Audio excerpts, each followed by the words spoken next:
నువ్వు నా ఎదుటికి వచ్చేటప్పుడు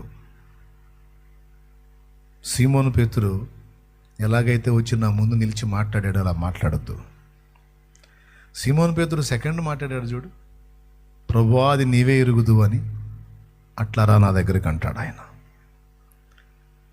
నీ బలాన్ని చూపించి నీ అతిశయాన్ని తీసుకొని ఏదో రావద్దు నా దగ్గరికి. కొంతమంది దేవునితో అన్నారు కానీ పక్క వాళ్ళతో అంటుంటారు. అసలు ఆమె అలా చేయకూడదు సిస్టర్. అది ఇప్పుడు నాకు అలాంటి పరిస్థితి వచ్చినప్పుడు నేను అలా చేయలే, ఎట్లా చేస్తారో ఏమో నాకు అర్థం కాదు అని నువ్వు అన్నావా, గుర్తుపెట్టుకో, కొద్ది రోజుల్లో నీ బతుకు బయటపడింది.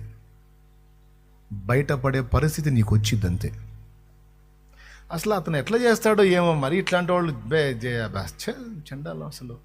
అసలు నేను అసలు అమ్మో నాకు ఎన్నోసార్లు అట్లా ఎదురైనా నేను అట్లా లేను అన్నా కేసే. బ్రదర్, ఇది చాలా సీరియస్ మ్యాటర్, టేక్ ఇట్ ఈజీగా తీసుకో.